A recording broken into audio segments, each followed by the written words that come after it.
Hey guys, welcome back to Hotlap, where we talk about anything and everything F1.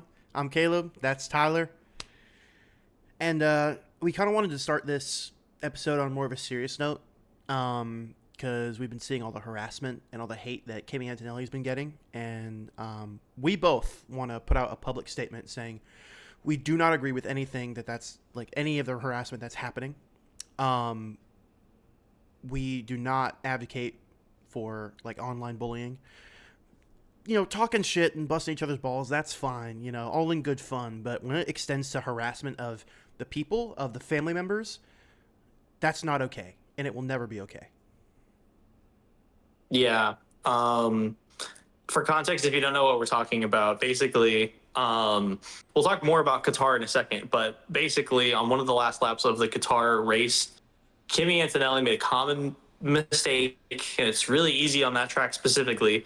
But his rear slid out from under him, and he kind of went off track a little bit. Lando overtook him, and because the championship stakes are so high, um, basically Max's race engineer GP and also Helmut Marko, kind of like the owner of the Red Bull team, basically thought that Kimi was just letting Lando Norris with McLaren kind of go through, and he was basically just giving him the position. Um, and pretty much as soon as they came out and said that, and hit the media, Toto Wolff pretty much called that like a brainless comment, and went as far as to talk to GP himself, not one on one, but they had a talk and they like cleared the air. And once they kind of like explained everything, then they kind of like everything got settled pretty much. However, the fans did not seem to take it very well, and pretty much right after Helmets and GP's comments about Kimi letting Lando pass, Kimi got flooded with hate comments like pretty much immediately yesterday. Time of recording this is Monday, the Monday right after the race yesterday, and yeah, I mean Kimi got like thousands of hateful remarks. He got death threats towards him, and he changed his profile picture to black, which is kind of like an indicator of like I'm not okay, don't hit me up. Um, and the pressure really got to him. He's pretty sensitive. I mean, who wouldn't be in his position? That's a whole nother story. Like I can go on a whole tangent about that, right? But um, mentally, that really distressed Kimi, and it did not put him in a good place. And I mean, um, it's a thing that the internet's kind of always had. Um, the Red Bull fandom, it's not reflective of the team as it is the fan base. Um, and the fan base needs to change. We need to see like some fundamental changes, and we don't tolerate it. Um, I guess in like summation, the FIA has taken a stance. It's gone as far as to reach the governing body of Formula One because this cannot be allowed to happen again because this is just ridiculous. The FIA has taken a stance on this. Mercedes has taken a stance on this. Red Bull has issued a formal apology, and the whole thing over Kimi making one mistake where his rear just spun out, like went completely out of proportion. Um, and we're here now, and we have to talk about this, and we shouldn't have to talk about this. This should never have been something that comes up, but here we fucking are. Um, I guess to end it off, like pretty much, we've kind of gone back and forth about like whether or not like to keep like rude comments and like rude remarks on like our Instagram and like on our socials and stuff like that. Um, and for the most part, we've just kind of like let it slide. But after this, especially seeing like how deeply it affected Kimi and how like the sport people involved in the sport themselves are like standing against this very like outwardly. Um, Being exposed to hate myself, just not just on the Hot Lap account, but like on my TikTok account, enough to where like I felt like the walls were closing in on me, and like feeling like the only way out was to like just delete my TikTok because I couldn't handle the hate anymore. Because I just kept getting bombarded every post I made. And there's like a small fraction of like what Kimi Antonelli has faced in like the past 24 hours. And it stressed the hell out of me just with like, a couple dozen comments. So I can't imagine what he's gone through with like the thousands of comments that he's received, that have actually since been forwarded by Mercedes to the FIA.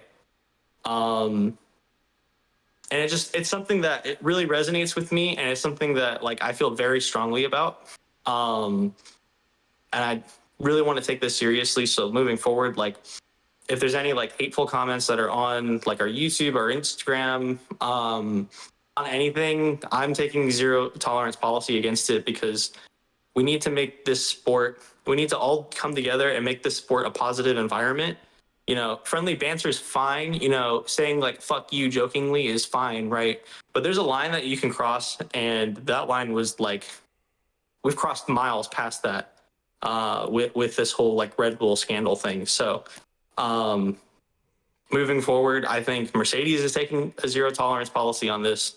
The FIA and Formula One are as well. And I think it's only fair. I think we should have done this before they set the standard, but better late than never. We're going to do everything we can to be a zero tolerance policy against just hateful and hurtful harassment online. And that's pretty much it. That's kind of what's been going on over the past 24 hours. Yeah, we both kind of we've had a conversation offline, and we've both discussed it. It would be best for us to formally make a statement and to let all you track rats know, if you don't got nothing nice to say, don't say it. If you don't have anything nice to say, don't say it at all. Obviously, like we've expressed, friendly banter is fine, right? But if it gets to the point where it's actual harassment, that's not going to be tolerated in our community. Absolutely not. Y'all don't deserve that. Yeah. We don't deserve that. Nobody deserves that. So seriously, yeah. So, it's going to get that out of the way and kind of clear the air. We don't really necessarily get a lot of like hateful comments on the YouTube. It's mostly the Instagram. But it's good to just set this standard early, because we cannot allow F1 to become more toxic. We have to do everything that we can as fans to set it as a positive environment. Everybody needs to. We all need to come together to do that. And this is us taking our part, taking our stance in this. So we're actively participating and trying to make Formula One a positive community. Yep, absolutely. All right, back to joking. Back to what you guys really came here for. The serious talk's over now. So we just talked a little bit about Qatar, about that thing. Let's debrief the whole weekend, shall we? Yeah. You know that meme where it's like, it's not a meme, it's more of like a scene from SpongeBob, and Squidward plays clarinet for Patrick, and he's like, I'm going to be playing clarinet in E minor. Yeah. And Patrick's like, ooh, E minor, yeah. Oh, E minor, all right, yeah. He plays one note, just... I will say that's how the sprint was. I had a little bit more fun watching the Grand Prix, but the sprint was pretty much a snooze fest. I woke up so early just to get disappointed. Look, it's the guy who woke up early just to sit through 2 hours of nothing. That was like an hour and a half. Literally. Yeah, it wasn't too bad, but like, oh my God. Dude, so, okay, I couldn't sleep that night until like 6 a.m. And then the sprint was at like 7:30. Oh. So I got like an hour and a half of sleep. And then my alarm just woke me up. And I like half awake, put on like the sprint. And, I wasn't fully like aware, but I didn't see a single overtake, single accident. There was no action. It was just static footage of like the same lap for about like 20 laps. Oh, my sweet summer child. That's so sad. Snooze fest. Snooze fest. Literal snooze fest. Yeah, I mean, nothing really happened in the sprint. I mean, the qualifyings were fun. I liked the qualifyings. Yeah, me too. But I mean, honestly, nothing really happened in the sprint. It was kind of just like, oh, okay. That was one of the races of all time. Yeah, it was definitely a race of all time.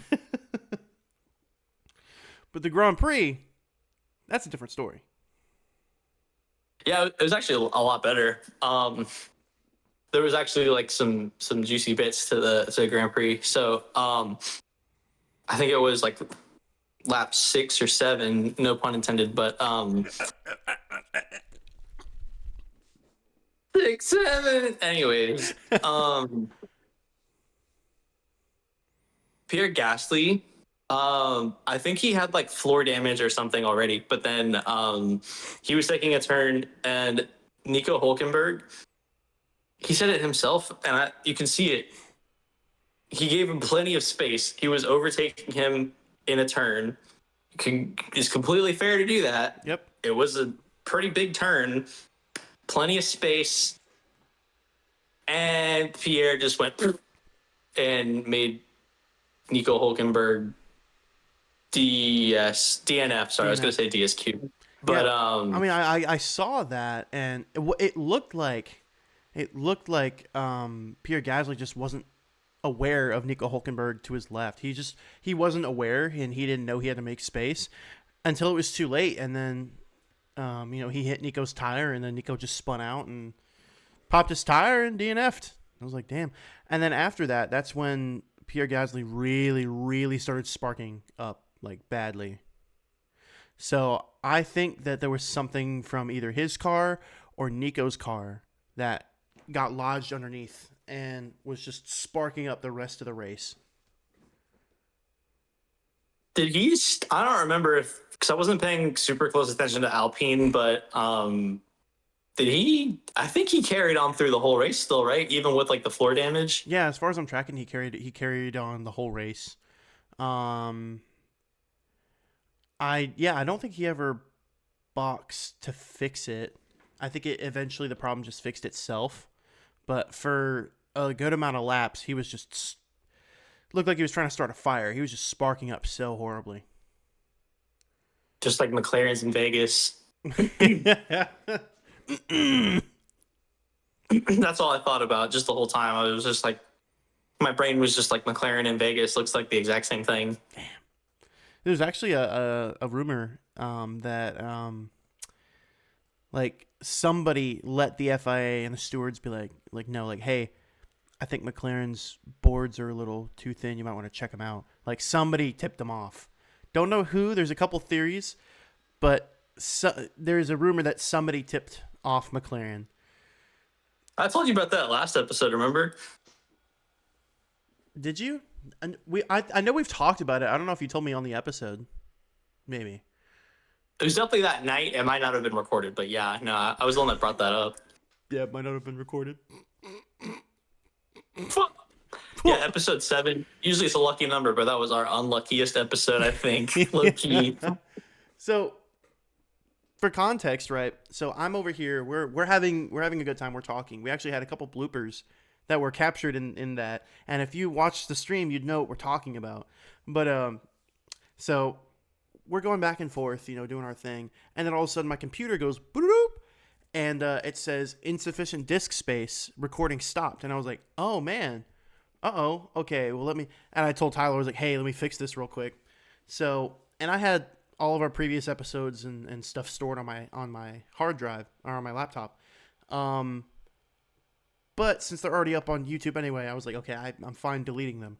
So I went through and I deleted all the old episodes and like some of the test recordings we did when we were first starting out trying to get this working. And my plan was to take what we had recorded and then take what we are going to record and then stitch them together in one cohesive episode. And I had accidentally deleted the first part of the recording. We lost 30 minutes of footage. 30 minutes of footage. And so, and that's where exactly where the episode 7 picks up is when I'm figuring that out. I'm like, oh, we kind of just lost everything.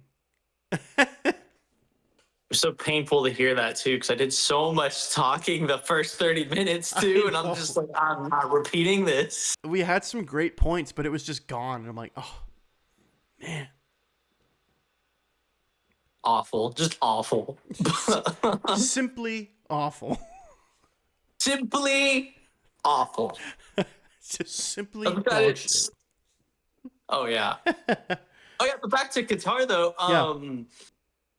I guess finishing it out, that prompted the safety car when Nico DNF'd, and coincidentally, it was supposed to be a 2-stint race, which it was, but or I guess 3-stint, whatever, 2 pit stop race, whatever. I Yeah, don't care. it was supposed 3 to be. compounds, you know what I'm saying. Anyways, it's hilarious because Pirelli said that the tires on the Qatar track were only as good as 25 laps, and you could not take the tires past 25 laps, or like the degradation would just be too much. Yeah. It was a 57 lap race.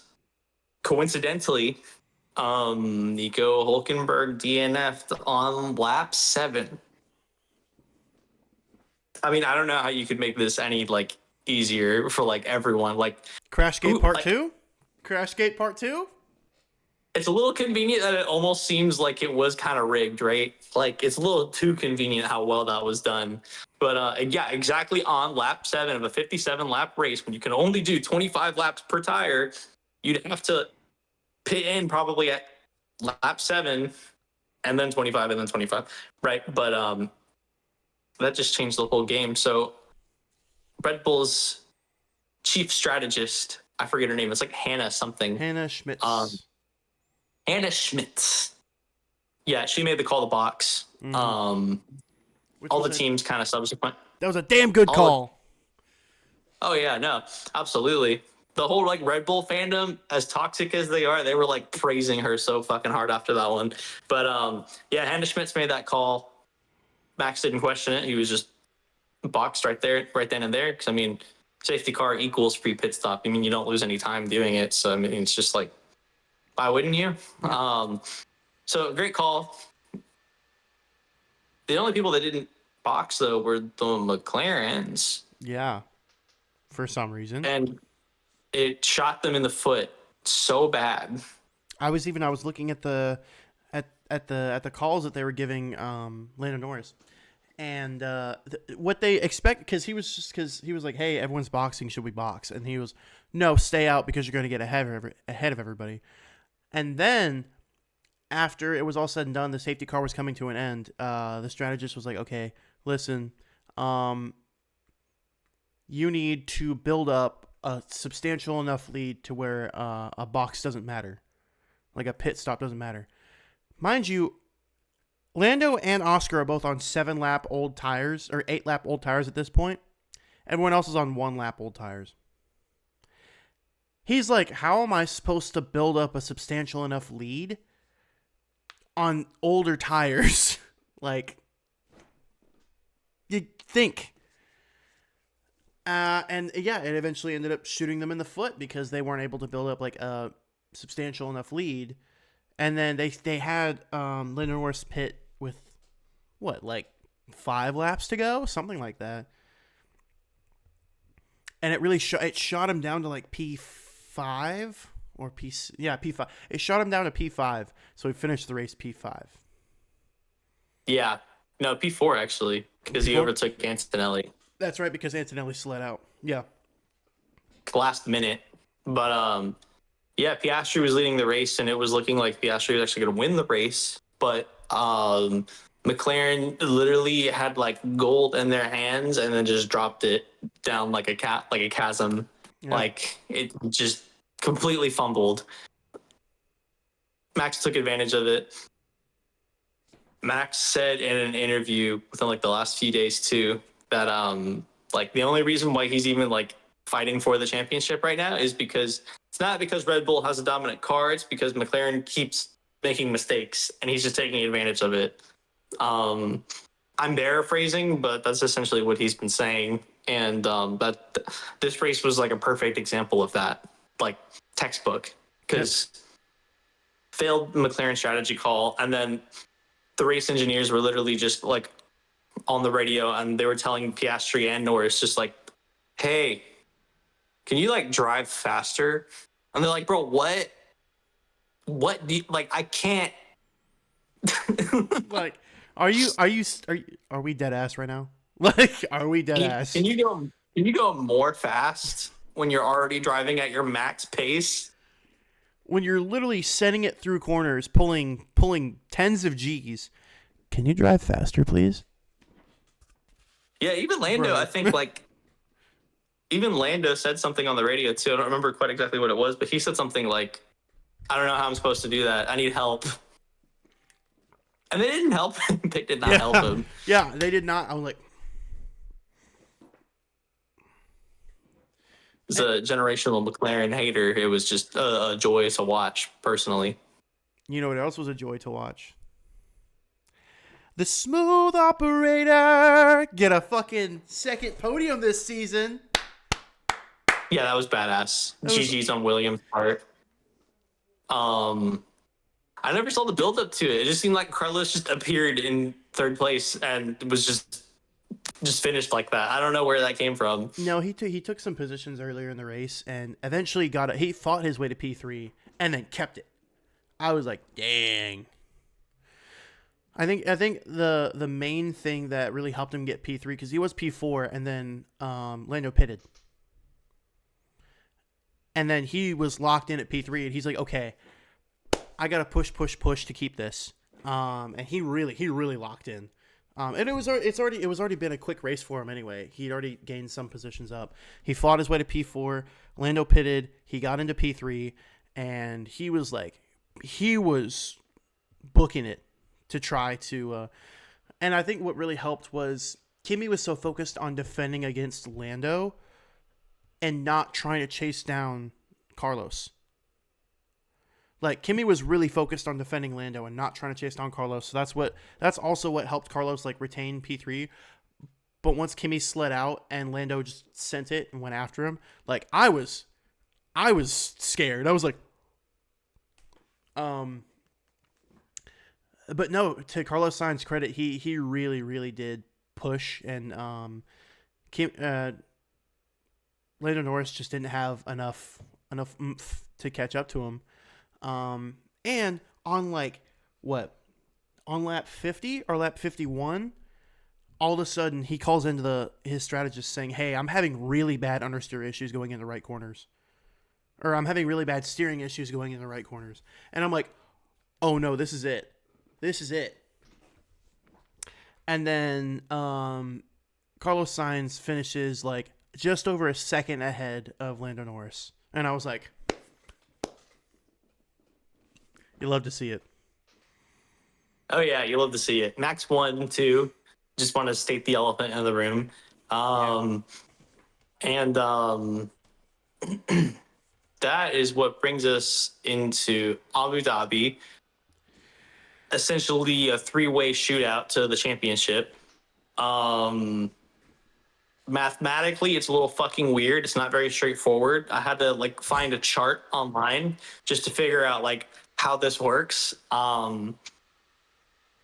But yeah, if Lando had won Qatar, he would have been world champion right then and there. But he didn't even get it on podium, thank God. And yeah, so that brings us into we're in race week again, the final race week of 2025. It's gonna be something. It's been a wild ride. It's been a wild ride because it was McLaren dominance until the summer break, and now things have panned out for us to get here, and I just never saw any of this coming. I mean, this is my first like real season, and I wasn't even in for the season beginning. I think I came in at the Dutch Grand Prix. That's when I like actually started getting into F1. And even for me, this has been a wild first season for me. You know, even not even just like watching the races, but also like just F1 related stuff in general.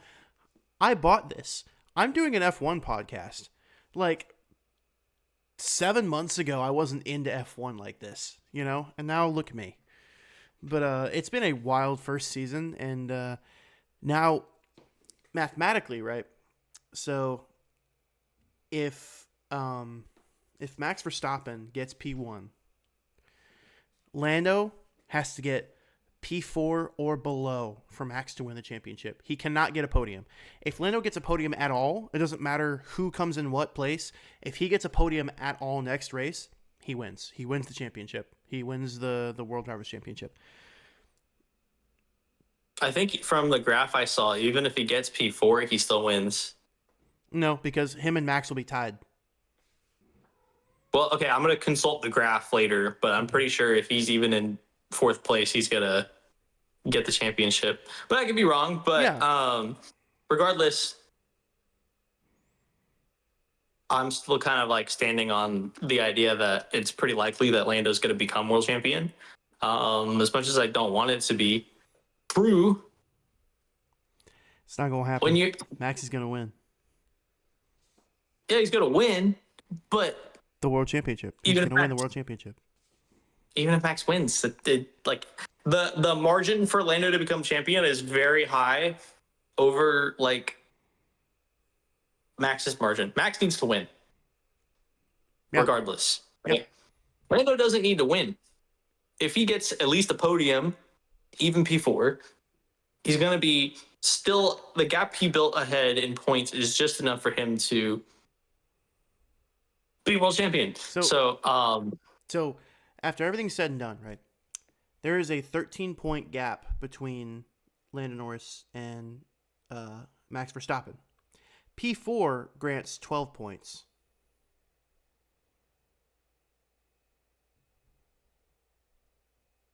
Oh, are you gonna like follow that up with anything, or you I figured it was pretty obvious. P4 grants 12 points. So if he gets P4, they tie. No, sorry, it's a 12-point gap. P4 grants 12 points. If he gets P4, they tie. If he gets anything below P4, Max Verstappen wins. And this is all assuming Max Verstappen's pole position. If Lando gets P4, Max Verstappen's pole position, they tie. If Max Verstappen gets pole position and Lando gets P5, the point difference won't make up for it. Because pole position grants 25 points. And P4 grants 12 points. Well, without getting super altismo and looking at the numbers and metrics of this, fair. Fair. I really don't want to like pull out my graph and just like consult it mid podcast, but my point is essentially that I'm leaning more on the side of Lando winning. I think it's just like the more logical choice, because when you have a 4 in 20 chance of winning over somebody's like 1 in 20 chance of winning the championship, I mean, the odds are in your favor. McLaren double DNF at Abu Dhabi. Please. I'm not a McLaren fan. I'm just looking at this like from a logical, like detached perspective. It's completely like absolutely. It's a lot more likely that Lando's going to win the championship this year. Interesting enough, on F1's website, Kim Illman, he's a big personality and photographer in the F1 space. Okay. He mentioned that on Lando's driver page on the F1 website, as far as like numbers of championships go, somebody put 1 next to his championship amount. I did see that. Yeah, you sent that to me. Prematurely. And it begs the question, it's like, does F1 know something we don't? Is it rigged? Or are they literally just, was that like an error? Are they just assuming like, we don't know. There's too many like variables. There's too many what if scenarios, right? But interesting enough to point out. Yeah, I did see that. I was like, he hasn't won it yet, unless, because it's like, you can't see something like that and not be convinced at least a little bit that it's rigged. At least maybe in the later stages it might be rigged and might all be for show, Regardless, my money's still on Max Verstappen, and I'm hoping he wins. I want it to happen. Yeah, I mean, I want it to happen just as much as the next guy, but I can't deny the logic. That's just how I am. Yeah, logically, yes. You are 100% correct. Logically, Lando Norris has way higher odds of winning the world championship this year. Everybody knows it, right? And that's just based on the lead he's built up throughout the entire season. Now it's more like what's the term for it? I don't know. Can't think of the term for it. It's like counting something really small. Basically, like everybody that is holding on to the hope that Max Verstappen is going to win the championship this year is pretty much grasping at straws. Lando Norris objectively has a way higher chance of winning the championship. Is it mathematically possible for Max Verstappen to win? Yes. Just like it's mathematically possible for Oscar Piastri to win. But is it likely? Is it really? Yeah. So we'll see. It's technically a 3-way shootout, but I mean, for Oscar Piastri to come back and take the world championship with his points disadvantage from Max and Lando, he's like the least. I'm calling it a 3-way shootout because that's what like everybody is calling it, but it's really just between Max and Lando. Let's be real. Maxi only has like a 12-point gap between Lando Norris. Oscar Piastri only has a 16-point gap. So it's closer than you think, but at the same time, it's not that close. I feel like if somehow, if Max Verstappen and Lando Norris somehow DNF'd, and Oscar Piastri got a podium, he could win. But that's I mean, if they DNF, if they took each other out or something, fighting, and then Oscar swoops in and takes it, then he could very easily be world champion. Sonny, push, your we P1. never know. We really never know. Formula One is not as predictable as you can think. It's very seldom, like unless it's like Monaco or like Singapore or something. Yeah, you can't really predict where it's going to go during these races because like nobody saw that safety car coming in Qatar. Nobody saw that. Yeah.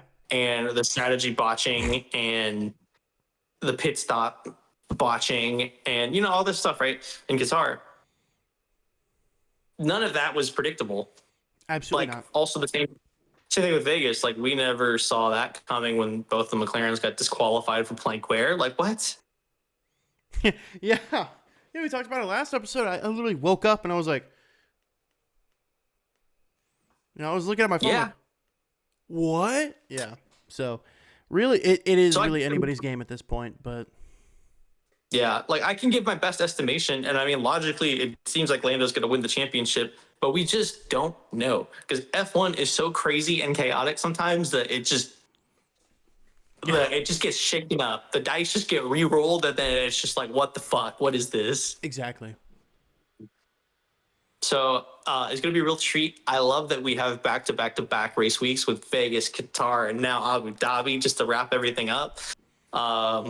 Super exciting. And there's no sprint race in Abu Dhabi. It's just a classic, full-on Grand Prix. I think it would be torture if we had another sprint race for Abu Dhabi. Yeah, I think it's really good that there'd be no reason. That we don't.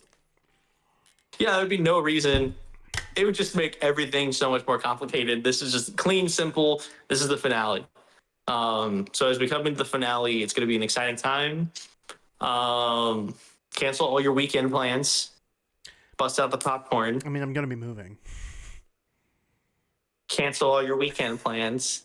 Yeah, let me just Bust out the popcorn. Let me just stop my U-Haul in the middle of the highway and just watch the races. 2 hours out of your day, buddy. Come on, man. Shit. I'll probably have it on in the background, but... Well, I will not. I will be watching it on the big screen. Moving on, though. It's going to be an exciting time, and we'll see how this goes. Oh, my God. I'm kind of stressed out about this whole thing. Not actually, but like in a fan sense, I'm just like, oh, my God. Yeah. It's going to be that. And we're not going to have F1 again until March. Golly, man. I originally thought it was just going to be until January, but no, it's still March. Is that when testing begins? I think testing begins before March. I think Okay. it's in like February, Okay. but the season doesn't start till like March, like mid March. You know what? That's not as long as I thought it was going to be. Yeah, we have pretty much like almost all of December, January, February, March, a couple months. By the way, Trackrats, we're still in the market for ideas and things you want to see during the off season. So it is going to be a few episodes, going to be a couple weeks. But during the off season, just shoot us a message or comment under this YouTube video. Like, what do you want to see? What do you want us to cover? What do you want to know? We can do a whole bunch of stuff. So just let us know what you want to see, and we'll do it. Yeah, absolutely. Otherwise, I'm just going to become an F1 history teacher and basically explain all the cool moments that I like about old F1. Hell yeah. That is probably the likely outcome of what we're going to be talking about during the off season. Yeah. But besides that, this is slightly off topic for F1, but still on topic. Ferrari. Ferrari. Really didn't want to bring this up. Okay, so if you guys don't know, I'm like an actual I detest the company Ferrari. I hate them. I hate their stupid brand image. I hate their exclusivity. How you have to have an invite to buy cars. I hate John Elkann. I hate everything about Ferrari except the drivers. Drivers are cool. I like both the drivers. Yes. But I had the craziest thing happen to me last night. So I was playing Gran Turismo 7. And it's like somewhat realistic. Not like 1-to-1, but decently realistic, right? I was trying to get through like the main campaign. The main campaign is really, really long. But you basically do like a racing series where you're basically only in a certain brand of car for like 3 races. In essence, I was doing a Ferrari spec race series. And I think the one car I had, I could have bought like another one, but like just the one that I had on hand was like a Ferrari F430. And took it on track. I think the first track I took it on was Barcelona, the F1 track. And like the F1 car sounds like a vacuum cleaner, drives like shit. Awful car. SF25 is disgusting. Like I said, I hate Ferrari. However, here it comes, folks. Here it comes, folks. When I drove, right? This is a sim. This is a game. This isn't real life. So I don't know. But it's a sim. And when I drove the F430 on like the sim racing track and everything, I don't like to admit it. And this isn't really like F1 related per se, but it's just like, God damn it. I hate that I liked driving the F430. Like, it was just so like visceral. Bang! Like, it was like a V8, and I just never have heard anything like scream like that in just like a normal road car, not a race car or anything, just like a regular road car. And then it had like this analog tachometer where it was yellow, and it would show you on like this like old school like digital display like what gear you're in, and like the main focus though was on the RPM, so it was like kind of race car first.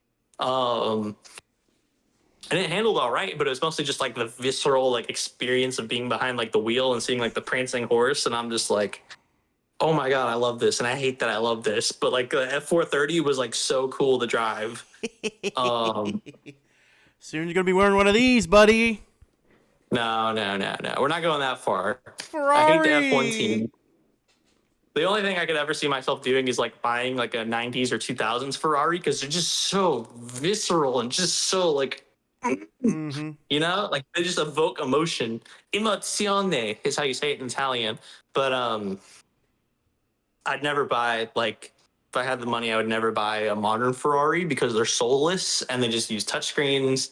and Yeah. cameras and sensors, and they're quiet and they're hybrid, and kind of goes against pretty much everything Ferrari originally stood for. Yeah. They're not even setting a trend anymore. They're just following what the trends are, and it's just let's make it a soulless bubble that has screens everywhere and is basically just a Tesla with half of a motor. Yeah. Like I said, I'd like absolutely detest Ferrari and I hate new Ferraris. But if I bought an old Ferrari, I wouldn't be giving a dime to the company. I would just be buying the thing. I would be buying the thing. And it just so happens that the 90s and 2000s thing that I can buy and not pay a cent to Ferrari for are just really good and really visceral and really raw. And me as a driver, I like a raw ass driving experience. Like I drove the Shelby GT350R. When I drove that car, it was the same way. It revved up to like 9,000 RPM. It was actually a reverse engineered Ferrari 458 engine. Oh wow. Yeah, fun fact. But anyways, manual gearbox only, rev to like 9,000 RPM, V8, naturally aspirated, cross-plane crank, rear-wheel drive. They did everything in their power to save weight, so no back seats, big ass rear wing, carbon fiber wheels, big ass brakes. Love the hell out of that car. It fucking screamed. It was visceral. It was fast, and it was light and nimble. Me as a driver, I like driving cars like the Shelby, where it's just essentials, just what you want as an enthusiast, just raw and fast and angry. The Ferrari captured the same thing. Even if it's just in a sim, it was just raw and fast and angry and what every enthusiast should be driving, something like that. Not as F1 related as we usually talk about, but I just felt like that was noteworthy because, like, there's a part of me that likes some Ferrari. I don't fully hate it, I guess. Ferrari. And also, they have drip. They have drip. So, one development that I've seen in the last few days is Isaac Hadjar getting promoted to Red Bull. Now, we called this. We speculated on this a few episodes ago. Looks like it's actually happening. My exact predictions, too. Yeah. Isaac Hadjar is getting promoted to Red Bull because we all know Red Bull is kind of just a rotating machine or a rotating door for second place drivers. But with that being said, where's Yuki Tsunoda gonna go? Like, is he just getting kicked out of F1? I can't imagine that because he's still a good driver. What? No, he's out. I thought you saw the post I sent you. I was predicting this. Like, if Alpine didn't announce their drivers when we were like at the time of filming that podcast, I was speculating that he might have gone to Alpine. But then, like a day or two after we made that episode, Alpine announced their drivers, and I'm like, because I was eating lunch and I called you, or we were texting about it. Yeah, Arvid Lindblad posted a better lap time in Mexico than Yuki Tsunoda did, and Arvid is a rookie. I think he's an F2. He is F2, yep. Yeah, once they saw that, I think immediately Helmet was like, new V-car driver. Yep. Look, no hate towards Yuki fans, but I personally think Yuki's driving sucks. He's not good. But it's also the curse of like the Red Bull second seat. It's not entirely his fault. Yeah. But I've heard him talk over the team radio a lot, and he's just a constant complainer. He just complains and complains, and he's just a victim. He plays the victim all the time, like with Liam Lawson and Coda. Mm-hmm. He made some comment about Lawson, and Lawson didn't do a single thing. He just drove faster than him. Yeah. And like Yuki like just cried over like the team radio about it, and it was broadcast, and I saw that, and I'm like, and then I think there was another race following that. It might have been Mexico or Brazil, but Yuki just complained again, dude, and he was not performing, and he gone. He's about to be gone. Yeah. Red Bull's officially announcing on, I think, next Monday think they're officially announcing their drivers, but it got leaked already. And the lineup for Red Bull and VCarb next year is going to be Max Verstappen, obviously. Then you have Isaac Hadjar, second Red Bull seat. VCarb, Liam Lawson is staying. Then you have Arvid Lundblad taking the place of Isaac Hadjar. Mm-hmm. Isaac Hadjar taking the place of Yuki. Yuki's going apparently to IndyCar because there's no place for him in F1. There's no seats. IndyCar, huh? It's where the F1 rejects kind of go. Yeah, I can kind of see it because they kind of do aerodynamically. They kind of look like the older F1 cars with like the boxy rear wing and the I guess it's kind of the closest they can get, except instead of racing on circuits, they race in ovals. No hate to racing in ovals, like there's a time and place for it. But I mean, man, I guess. Dang though, that's crazy though. I didn't think Yuki was that bad of a driver. I think whenever you're put up against somebody like Max Verstappen as your teammate, it's hard to be a good. Yeah, he makes you look bad because he's Max Verstappen. He makes you look bad regardless. But I think if Yuki was more of a middle of the pack to like top 5 driver, it would have been okay. But he's constantly just like a backmarker driver. Yeah, he's usually like eliminated in Q1. Yeah. In qualifying, and it's been like this all year. And I don't think that's a good look when you have your junior team outpacing you. Yeah. So I saw this coming. I said if he didn't go to Alpine, he was going to get sacked. I was right. Right again. Right again. Yeah. Yeah. I mean, it is what it is at this point, right? He did what he could, put up the race he could. Can't really blame him for that. And, at the end of the day, the stars didn't align. So, oh well. Such is the nature of the beast, right? You don't perform, you get cut. You have to look at it, too, I don't really like to be a Red Bull apologist because, especially after what happened to Kimi, like, I'm very upset about that. And I don't like to defend Red Bull. However, you have to look at it from their perspective, not only as a racing team, but as a business. If I'm paying this dude millions of dollars, right? Because that's what they get paid. Yep. At least like at the bare minimum, like $1 million, right?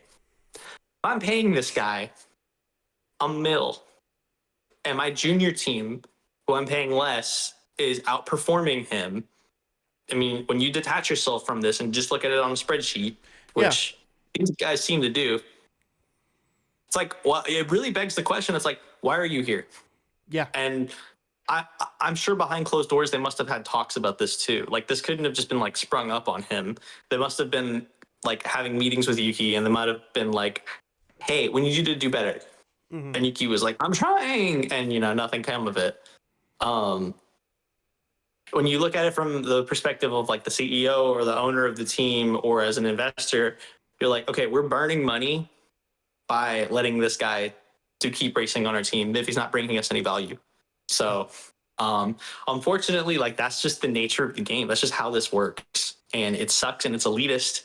But at the end of the day, it still is a business. I mean, the higher you get in your constructor standings, the higher you get paid.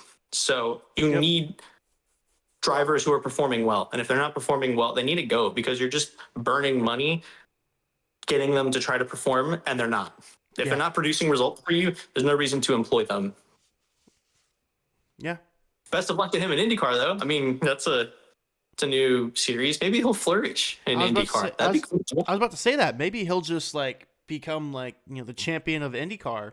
Who knows? And, best of luck to him, honestly. But yeah, if you can't hack it in the sport, you can't hack it. You got to get you out of here. This is just the name of the game. You're in the big leagues. Yeah. Yeah. Excited to see Arvid, though, on a different note. Out with the old, in with the new. Definitely excited to see Arvid, because if he was doing that well in just a free practice session, I mean, him and Liam Lawson, that's a good duo. That's like Okay, and then you have a Jar and a Red Bull. Like, okay, that's pretty good. We have a good lineup at least for next year. And from Arvid to go, it's for Arvid to go from an F2 car, which is considerably slower, to a full-on Yes. F1 car and put up a better time than a F1 driver who's been driving. Was this Yuki's rookie season? Not his rookie season. He's been, I think, in like F1 for like 2 years. Yeah. Um, That my point exactly. Yuki's been in F1 for a little bit. He knows how the game works. He knows how to put up good times, or at least in theory he does. And for an F2 driver to hop in an F1 car, I wouldn't say for the first time because obviously they gave him practice with it, stuff like that. But for an F2 driver to just hop in an F1 car and put up a better time than him, it says a lot. dude, it makes you look bad times two because first you had Verstappen all season, and now you have Arvid, and it's like, bro, Red Bull might have already been kind of leaning there, but you just tipped the needle, making him look that bad. But it'll be exciting to see Arvid in a V car because if he can do that in a Red Bull for like a free practice session, imagine what he's going to look like all season. Like, probably pretty good. Yeah, exactly. So yeah, that's going to be extremely fun next season. Among everything else next season, that's also going to be really fun. Next season's going to be great. We're gonna be eating next year. I'm glad we really seriously got into it this year because we're going to be ready for next year. Absolutely. And speaking of next year, also Adrian Newey, who I guess is like a really big car designer. I don't know too much about him, but he's a big name, apparently. He is now the team principal for the remainder of the season and next year for Aston Martin. Oh, yeah, that's right. Because we did speculate. I can't remember if this was recorded or not. But we did speculate it might have been Christian Horner. Yes. We're speculating. I'm glad we didn't record this because it aged like milk. Like within 12 hours, we got that debunked pretty fast. Yeah, the next day you sent me that post. You're like, yeah, actually, it's Adrian Newey. He's the new team principal for Aston Martin. And I was like, well, that was quick. It was after we had finished the episode, and then we were just talking, just still in the Discord call. Yeah, man, but I really wanted Horn Dog Racing. I know. Christian Horner, ever since he got sacked from Red Bull, he's been really interested in trying to get like back into the sport as a team principal. Yeah. Like he's been in rooms with Mohammed Ben Sulayem, Zach Brown, and himself. We've seen that online. He was clearly trying to go for this Aston Martin team principal seat. I don't know where else he can go because apparently there was even rumors that he might have been going to Ferrari until Ferrari just outwardly came out and they were like, no, we're keeping Fred. No. I don't know if it's a matter of if. I think it's a matter of when. I think Christian is eventually going to make a return. Horn Dog Racing is happening. Horn Dog Racing is happening. Well, to that point as well, so we talked about this a little bit, but I noticed that there really isn't really any Americans in F1. I think that itself is a matter of when, not if. Like, because Formula One is just starting to get really kind of popular in the United States, I would say within the last couple of years. Like I don't know. I didn't know of anybody who, and I still barely know of anybody who actually does like genuinely interested in F1.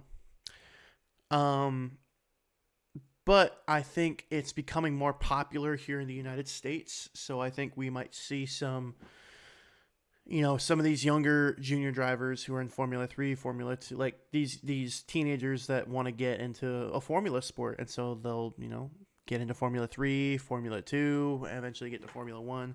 I think eventually we will see some Americans. Hell, we'll do it. We can do it. I'm down. Imagine us getting behind the wheel of a Formula 1 car, like actually competing, right? Toto, you can DM me and I will sign for Mercedes. You can pay me nothing. Just putting that out there. Yeah.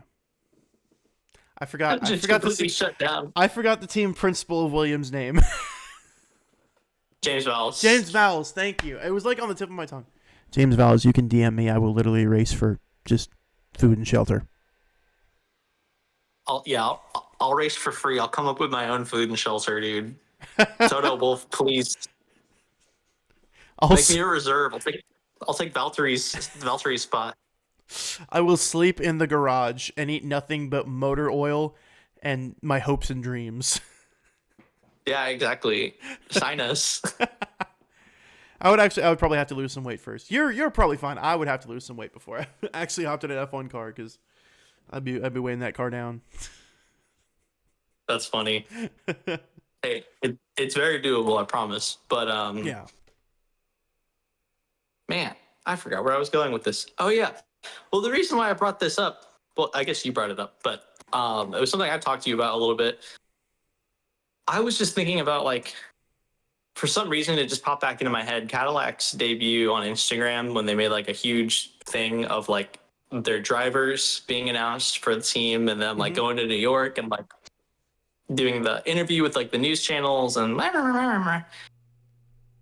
Checo Perez, something that really like stayed in my brain. He said something like something about like the Americas, like in general, because I guess Cadillac is US, Checo is Mexican. So like that's still part of the North America. Yeah. So over encompassingly, he was like, yeah, like we're racing like for the Americas, like representing the Americas. And then I started thinking about the Americas a little bit more, and it started encompassing like South America, North America. And I'm like, okay, don't forget we have Central Gabby America. Bortoleto, Central America too, right? But we have Gabby Bortoleto. He's Brazilian, so South America. We have Checo Perez next year. That's North America, but it's not United States. Yeah, which is what I'm trying to get at. It's in the continent of North America. Yeah, and then we also have right around Lance Stroll is Canadian, and did you know that, by the way? I did not know that. I didn't He's know from that at Canada. all. He's not from England or anything. From Canada. So I just find it really weird that we have a South American. We have, you know, I'm not trying to sound weird when I say this, right? But I just find it really weird that like the United States has a gap. Like there's no drivers from the United States besides the reserve driver for Cadillac. Yeah. Or like directly from the United States racing as a USA citizen in Formula One. And I know that we have Haas as the team. We have Cadillac as the team. But like, where are our American drivers? Where are we? Because as an American, I would prefer seeing a little bit more representation. I know we have 3 of our own tracks, which is kind of insane. We went from having one United States GP in Austin in 2013 to now in the 2020s having 3 United States GPs. The representation's great. We have 2 US teams now. Where are the US drivers, man? Where are the drivers? Just think there's like a hole. You have Canada, Mexico, Brazil. Where are they at? Well, let's do it. Let's be the US drivers. Okay, yeah, I'll fill that gap. I'll make that deal. I'll make a deal. Make a deal. I think we will see some eventually in the future for sure, especially with, Cadillac entering, right? Because, yes, Haas is an American F1 team, but they don't scout America. Where's Haas even based? Great question. I don't know. Because, obviously, Cadillac is based in Detroit. They have an office, or they have like a headquarters in the UK, and they have one in Detroit. Yeah, they have a headquarters in their international headquarters is over by Silverstone, which is where the other 9 out of 10 grid teams headquarters are. So they're right there. Their US base is in Detroit, and then they also have They also have like a little office over in Bologna because they got access to Toyota's wind tunnel, which is like the most advanced in the world.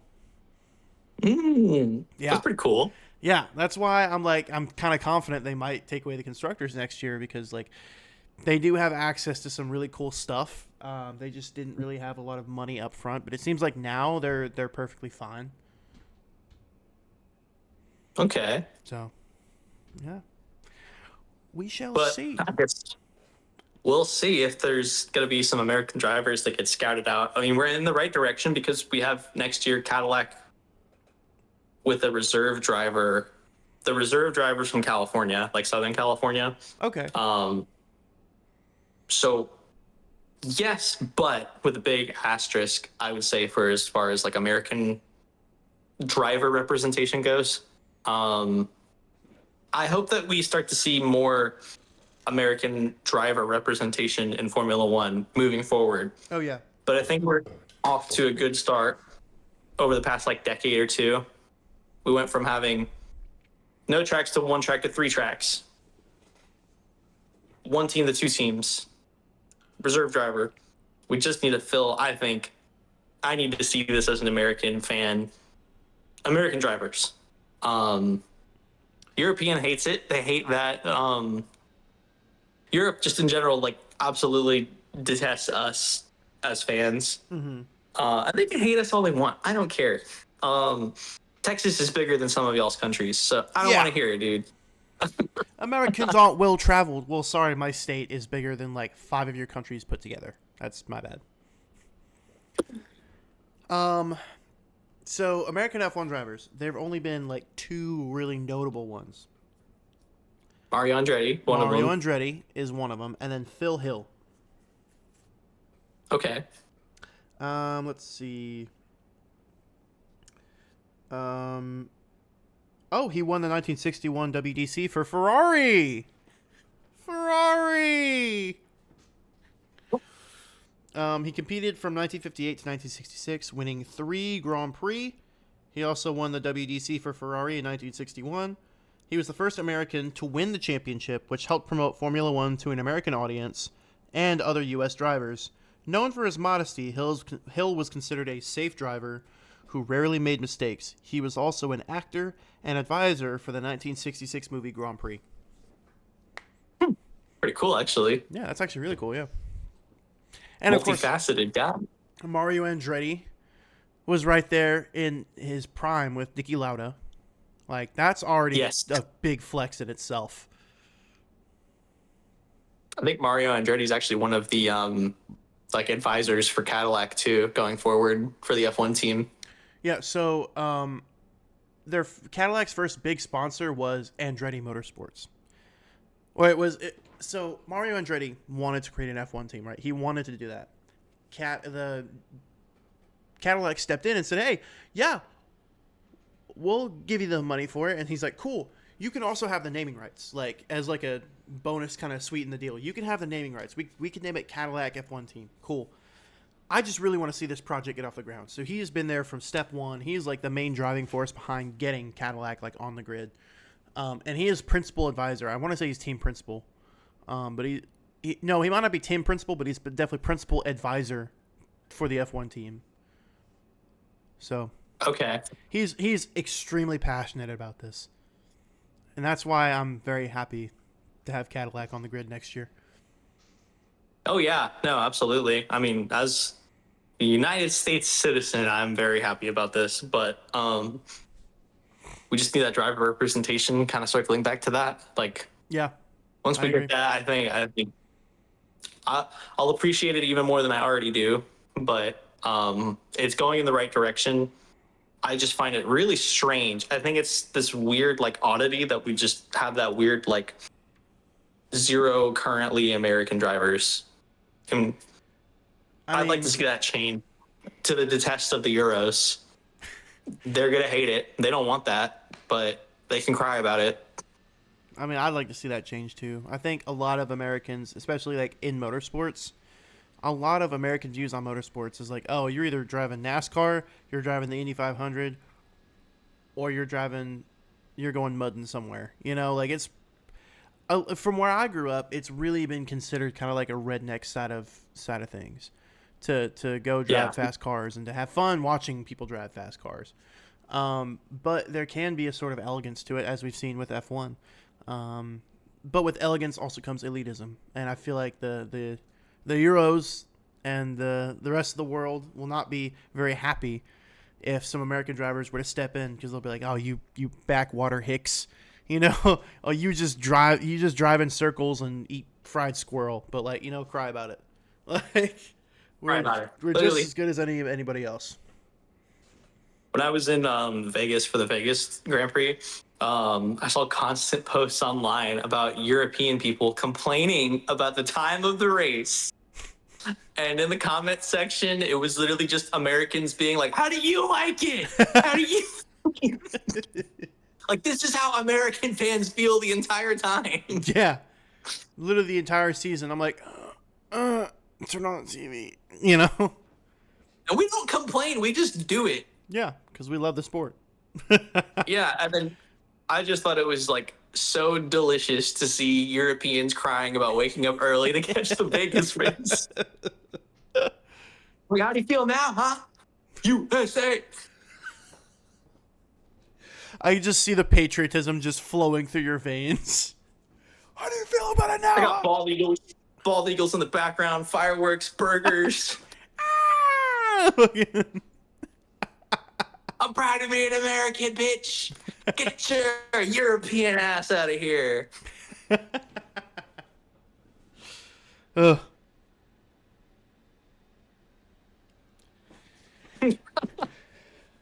Jesus Christ. Yeah, well, that's my take on it. I just had to point that out. It's just too glaring to me for me not to mention that. Well, I got nothing else left to add. Tyler, do you have anything? Just want to conclude it by saying, unfortunately, Qatar was a little bit of a snooze fest. The race was all right. Yeah. And with the race results we have, we go into Abu Dhabi for a 3-way shootout. And we're going to cover the debrief. And it's going to be awesome. So you guys stay tuned to both Hotlap and F1. And we're going to have an exciting, probably one of the most exciting weekends in F1 this weekend. Absolutely. Could not have said it better. Yeah, this is going to be one of the most it's going to be one of the most exciting weekends, especially this season. It's going to be probably the most exciting weekend this season, hopefully. Hopefully it's not just a snooze fest and Lando Norris just takes it from, But that'd be awful. That would be awful. But with that being said, this is Hotlap. I'm Caleb. That's Tyler. Remember to hit us up on Instagram. We are now officially going to be streaming on YouTube, so we're not doing Twitch anymore. We might do Twitch for some other stuff, but for right now, we are officially streaming the episodes on YouTube, and then they will be uploaded to YouTube shortly afterwards. So, hope you guys have a great rest of your night. We are out. Peace. Cutie pie. Bye, guys.